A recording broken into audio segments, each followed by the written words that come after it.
It's time to build parallel systems that put people before profit. And by parallel systems, I mean cooperative institutions that work alongside existing systems and replace them when they no longer serve us. So if you're watching this video, you're probably one of the people who know this is possible because since 2024, I've been talking about the Mondragon Cooperative Network as a living, breathing example of a parallel system that does this at scale. So the real question now isn't if it's possible. The real question is how. How does someone like you or I recreate a multi-billion-pound cooperative network that funded its own bank, its own education system, and its own welfare system within just one generation? That's just one of the reasons why I've started building the Co-op Evolution Network, because there's many of us out here who are trying to build or actively building solutions that could actually change the world for the better, but we're doing it in isolation. And we've got these big visions and big missions, but they're financially unstable, and we're operating on platforms that we don't control. And we're feeling overwhelmed because we're trying to maintain momentum whilst trying to stay true to our values in the process. And for anyone actively living this, you'll know that that really slows things down. It slows things down massively. And we're doing it without long-term support from existing institutions. So how do we go from that to building our own Mondragons in our own context? Now, I've been studying Mondragon for over a year and a half to find this out. I've taken a short course with Mondragon University. I've even traveled to Mondragon in person. I've spoken to educators. I've spoken to researchers. I've spoken to members of the co-ops and even former general managers of the co-ops, specifically to find out what pathways and frameworks are necessary to replicate something at the scale of Mondragon. However, I've realized that in order to build a cooperative economy that resembles Mondragon, you don't have to follow the model exactly.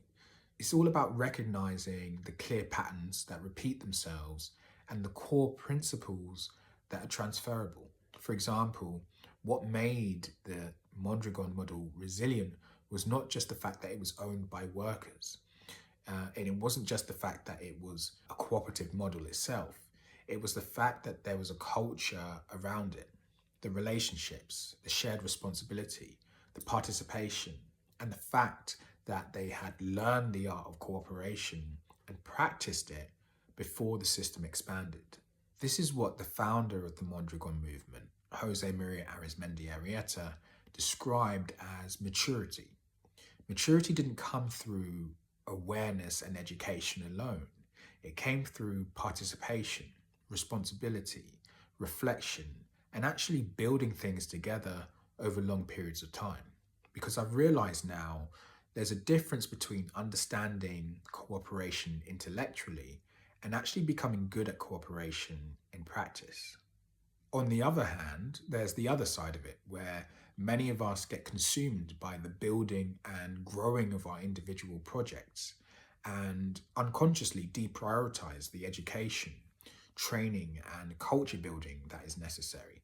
And I do think that is one of the biggest challenges of the cooperative movement, the modern cooperative movement anyway, and cooperative development in general, is that it leads to us learning alone, building alone, and implementing alone. Or we're waiting for a point in the future when everything becomes stable and we can finally start thinking about support structures, shared infrastructure, and coordination between projects, things like that. But what usually happens is we're overwhelmed by that point because we're just trying to keep the lights on. That's another reason I started the Co-op Evolution Network. It's not a finished solution. It's not forced collaboration. It's definitely not performative collaboration or networking for appearances.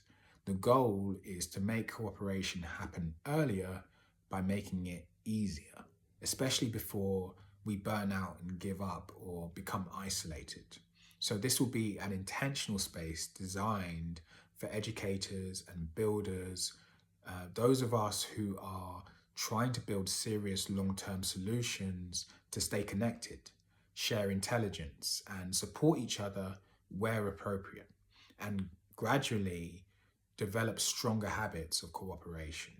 Because if we want to build parallel systems, parallel economies, or cooperative institutions, then we can't afford to wait until the distant future before we start learning how to build them together.